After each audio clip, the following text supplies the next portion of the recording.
Percussionist, composer, and multi-Grammy Award winner Dame Evelyn Glennie has been profoundly deaf since the age of 12. Using her entire body to feel vibrations, she connects to music and sound in a unique way and is determined to teach the world how to listen. Paying attention, that's what listening is, really, and it's actively deciding whether you want to listen. So listening isn't about hearing or being specialized in one thing or another. It's just simply, are you paying attention? You're listening to Speaking Soundly, the podcast that explores the art of artistry. I'm your host, David Krauss, principal trumpet of the Metropolitan Opera. As a musician in New York City, I get to perform with some of the world's greatest artists every night. During each episode, you'll hear me speak with these inspiring performers as we lift the veil on talent to hear about their process and the personal journey that led them to the stage. Right now, I'm watching you sit in front of a rack of what seems to be hundreds of percussion instruments, and I know that you have more than 1,000 in your collection. There seems to be no end to what you can make music with. Do you remember your very first instrument? There was always an upright piano in the house, and I'm a farmer's daughter, and so I was brought up on a farm in the northeast of Scotland. And there seemed to be this piano in the house. It was more of an ornament than a piano.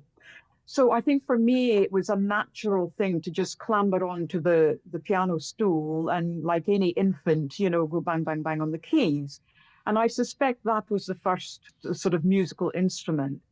But then I saw on television the clarinet. I loved how it looked. I liked how it was played, and I really wanted to learn the clarinet. And so I started playing the clarinet for a year. And that was when my hearing was really deteriorating. And so my parents asked perhaps I would think about giving that up because of the amount of pressure on the head. And then at the age of 12, I saw percussion. And I took a fancy to percussion and then gave that a go. And that was that, basically. I have to ask you, though, learning to play an instrument well for any 12-year-old is hard enough. But despite your hearing impairment, you went on to master several percussion instruments at a very early age. When you were younger, what kept you going? What was your motivating force? It's a really interesting question. And I think, in all honesty, what has been the overriding thing is curiosity. And that comes with improvisation, because then you're starting from no roles, really. And, I remember my very first percussion lesson at the age of 12, and it consisted of my percussion teacher who visited many schools throughout the northeast of Scotland.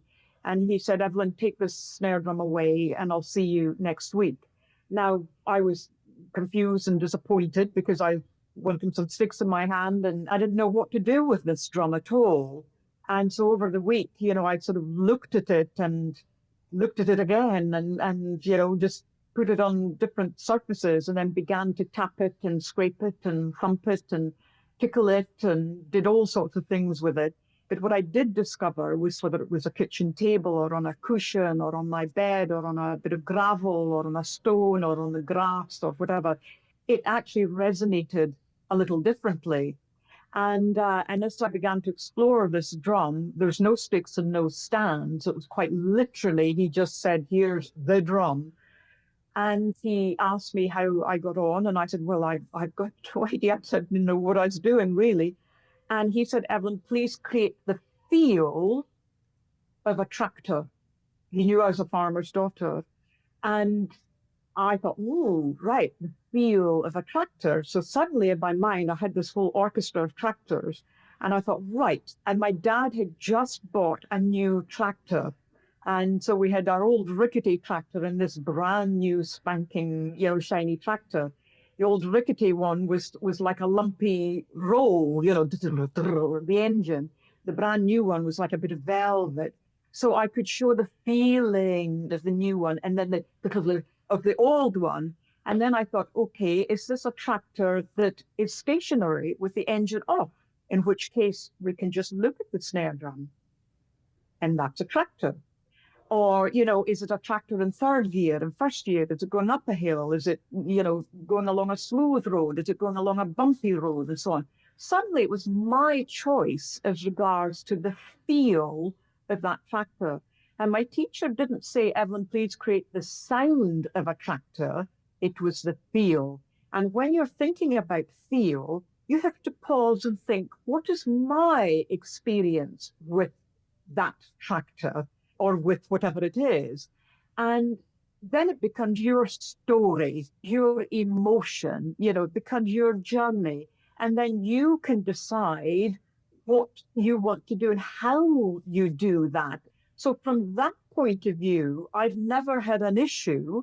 I find the exploration and the curiosity the easy part. However, it's making sure that the body, so this kind of engine, as it were, is manipulating the object, how you want it to be manipulated, that you've got the energy to do that, that you've got the various techniques that you need. So that's why I'm a big believer in any kind of exercise or scale or anything that you find in a tutor book or a method book or whatever. It becomes an experience rather than an exercise. Wow, that's really inspiring. I've watched you play, and the music that you perform is so technically challenging, yet it's perfect when you play it. I have to ask, do you ever make mistakes? Oh, yes, absolutely, every day. I don't really see them as mistakes as such. They're not mishaps. They're things that naturally happen. Now, if something is happening whereby it's happening over and over and over again, so if the same thing is happening over and over again, then, I take a step back and think, okay, physically what's going on? And so I will analyze it from a percussionist point of view, from a musician's point of view, and really take note of all of the elements that are happening there. However, if it's something whereby it's a case of, oh, actually, I meant for that to have a different type of crescendo or a different type of dynamic or a different type of feel or something, I don't see that as a mistake as such. That's just a sense of discovery. And then you can analyze that in such a way was, well, did you feel a bit timid there coming up to that moment? Were you worried about that moment? Or was your mind somewhere else at that moment, and so on. But it's when things happen over and over again, that's where you have to think, well, is this a mistake that needs sorting out? So it's almost like seeing a weed in your garden and you have the option of leaving that weed, or is this something that absolutely needs to be weeded out immediately and sorted out? Otherwise, you might then need a spade to weed it out, and so on. Similarly to the way you play, your ability to read lips is impeccable. How did you develop this, and do you think your musical sense helped you in any way? Well, with something like the lip reading, which actually is extremely exhausting, and that's one of the reasons why I do live by myself, because to be with people is extremely exhausting, and I don't mean that in a detrimental way, but it just is. Or I try to avoid large groups. Obviously, I have to work with orchestras and so on. But as far as socializing in large groups and so on, I try to avoid situations like that.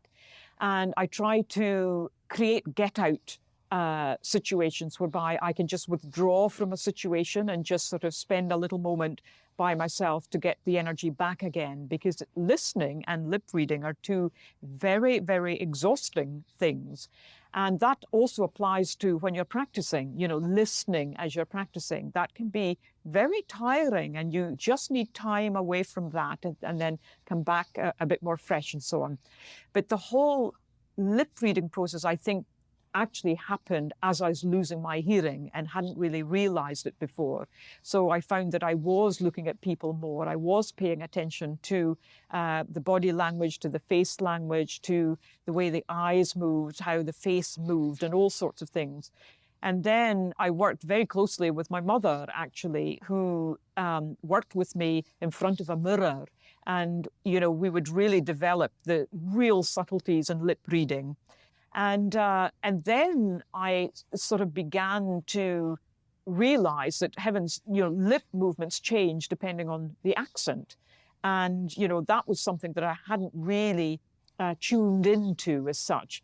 And so obviously when I moved to England, I was then discovering many different ways of talking, the speed, the use of the lips, the how the tongue is different in the mouth, and certain consonants or vowels are hanging on longer than perhaps in a generic Scottish accent, which can be more clipped, and all sorts of things like that.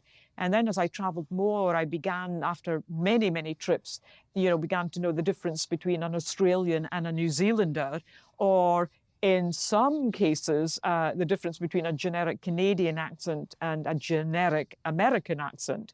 And it's quite unbelievable. But once you do get those subtleties, it's just like music. The difference between striking on this bit of the bar to that bit of the bar, you're paying attention unbelievably, but that builds the communication, it builds the presence. And, that's why the face-to-face aspect is just so important when we work with people. Right. You were an integral part of the movie Sound of Metal, which I recently watched again, and I think it's an amazing movie, but I'm curious if you think it accurately tells the story of what it is to experience profound deafness. Well, I think it's absolutely one of the best films I've ever come across that deals with the psychological aspect of losing your hearing. In a film that is, however long it is, 90 minutes or whatever, I mean, it's such a short time to try to portray such a profound thing. But I thought they did it extremely well, and it raised a lot of questions and conversations, and whereby it would have given people a much better understanding to think that, wow, this sense cannot be put into a box that perhaps we might have imagined it could have been. And it just was so good to address some of the psychological aspects, because, depending on when you've lost your hearing or how much you've lost of your hearing, and then what capacity you are in, I mean, as a musician, there's a lot of things that have to be negotiated. And in that film, the character, of course, was a musician. And so therefore, he thought his whole world had caved in. And for a period of time, yes, it had caved in, because he was quite literally thinking that deafness means silence, and he couldn't hear anything. And he hadn't yet discovered the opportunity of opening the body up to feel that resonance. So seeing this journey, I think, was very important for the public.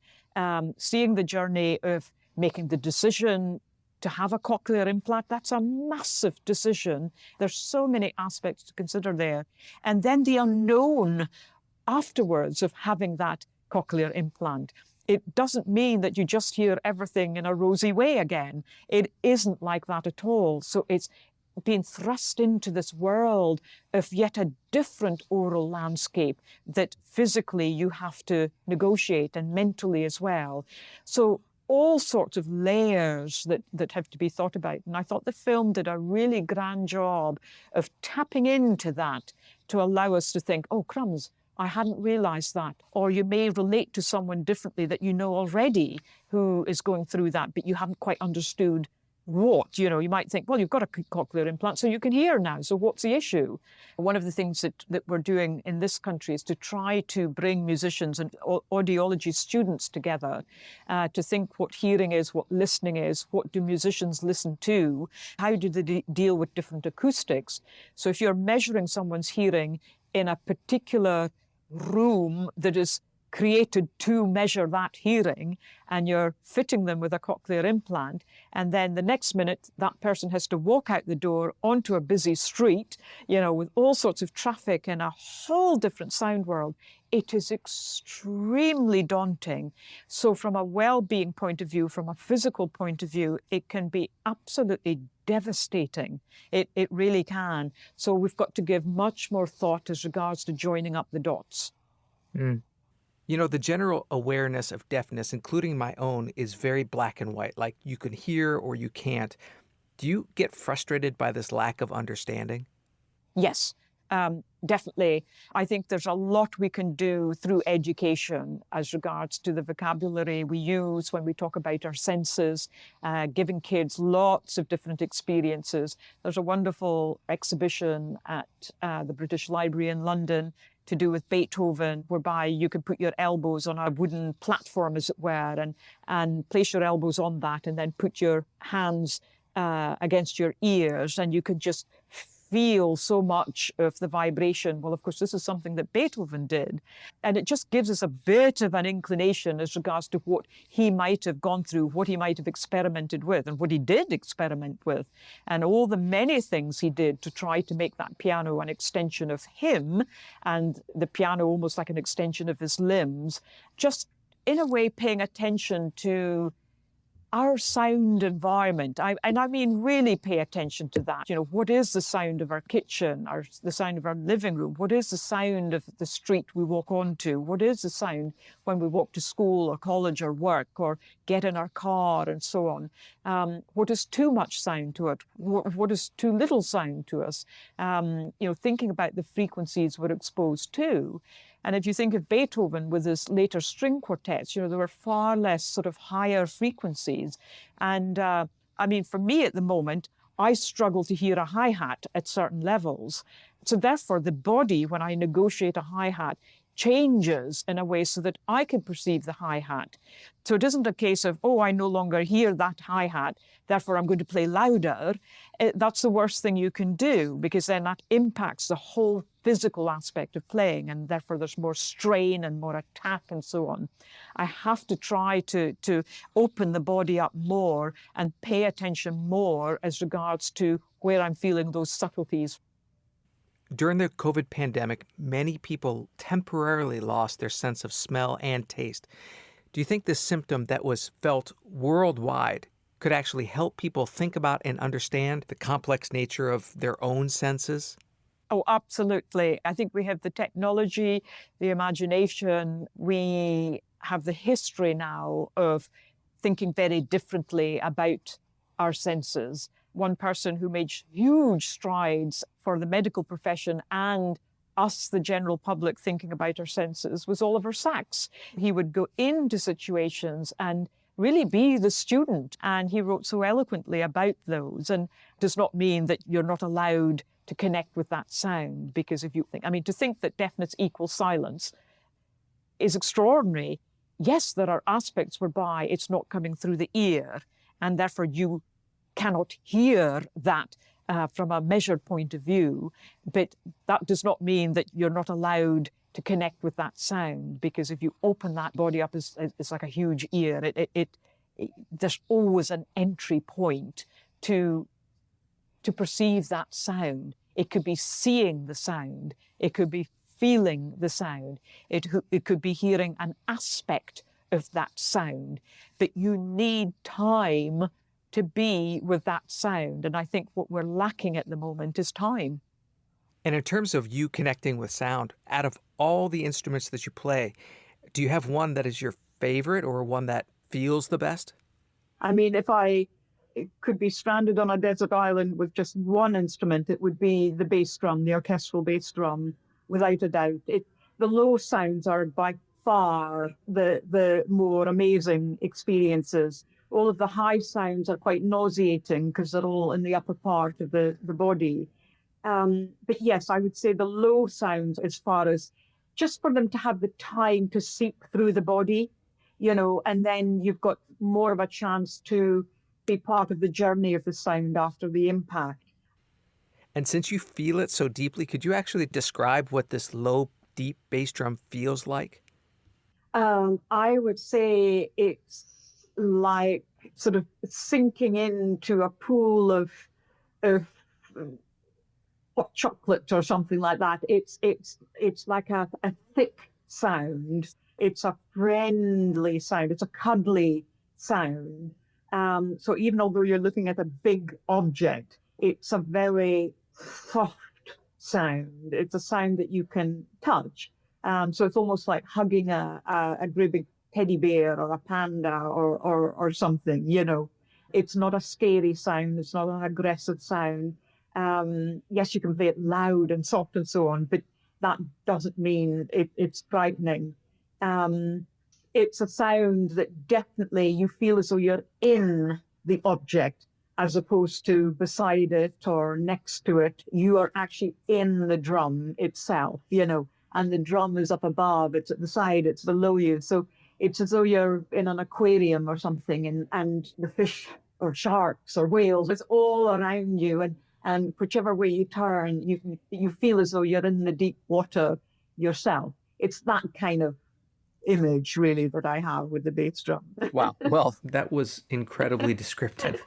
You've talked about sound and the feeling you get when you're making these sounds. What about rhythm, the organization of these sounds? Where does that fit in? Well, it's so interesting. Rhythm is what we live off, our heartbeats, our pulse, the rhythm of the clouds, the sky, the leaves, you name it. It's all around us, and we are also rhythm ourselves. So rhythm goes beyond just the music. However, there's a rhythm that we can't always see. So we can't necessarily see vibration all of the time. And so sound is vibration and vibration is rhythm. So it's all interlinked. Some aspects of our lives, we can control the rhythm, and some aspects we can't. But rhythm isn't just linked with music. It's everywhere. Amazing. Wow. It's funny. A few years ago at the Met Opera, I was on an audition committee when we had to fill a percussion vacancy in the orchestra. I was really stressed because I didn't know if I was going to be able to tell one cymbal crash or drum roll from another because all the candidates played behind a screen. It was a blind audition. Anyway, after a few, I became an expert, and I had a definite opinion on what I liked and what I didn't like. How is it possible to have two people, or in this case, dozens of people, play the same instrument, the same music, but get drastically different sounds out of that drum? If you're asking two players to play on exactly the same snare drum, using exactly the same stick, playing exactly the same piece of music, you will get 10 different sounds, without a doubt. Because the subtleties and how you hold a stick is just based on your own size and shape of hand and the length of your fingers. And what we do comes from the weight of our own body. Of course, my weight is different to another person, and the sound will be different. It just will be different.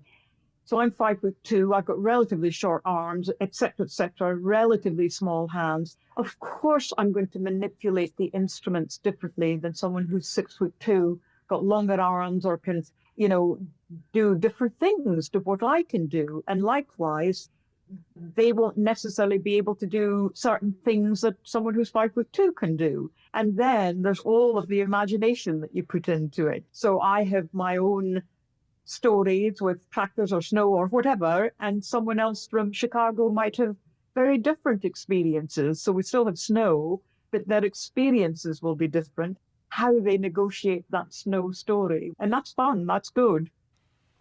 Well, Evelyn, thank you so much for talking to me. I have one more question. It's very clear that music is central to your life and your life as an artist, and you've talked about many different ways you connect to it. What do you think it is specifically about music as an art form that makes these connections possible? I think music is very unique to all of the arts, simply because there are no boundaries, and the fact that music consists of sound. So you can connect with people who are not necessarily interested in any particular type of music itself, but they might connect with a particular sound. And I think that definitely music allows connections to be made where the spoken word can be a barrier. It can be connected to people in old age. It can be connected to babies whilst they're still in their mother's womb and so on. You may not be able to speak a certain language, in a place, and yet music and sound will make that bridge. And so I think music, more than any other art form, will absolutely connect with more people. And it is often said that life begins with sound and it ends with sound. And even for deaf people, hearing is the last thing to go. By that, I mean the feeling of vibration, the feeling of the weight of the acoustic of a room and so on. But I think that whilst we're still alive, we're still breathing, that there's opportunities to connect. And that's all about kind of paying attention. That's what listening is, really. And it's actively deciding whether you want to listen. So listening isn't about hearing or being specialized in one thing or another. It's just simply, are you paying attention? We're lucky to have music, but we're also lucky just to have what we have. I hope you enjoyed this episode of Speaking Soundly. Be sure to subscribe, rate us, and leave a review wherever you get your podcasts. To keep up on future episodes, follow me on Instagram at David Krauss Trumpet and go to our website, artfulnarrativesmedia.com, for show notes, links, and information on all of our guests. Tune in next week as we hear another inspiring artist speaking soundly.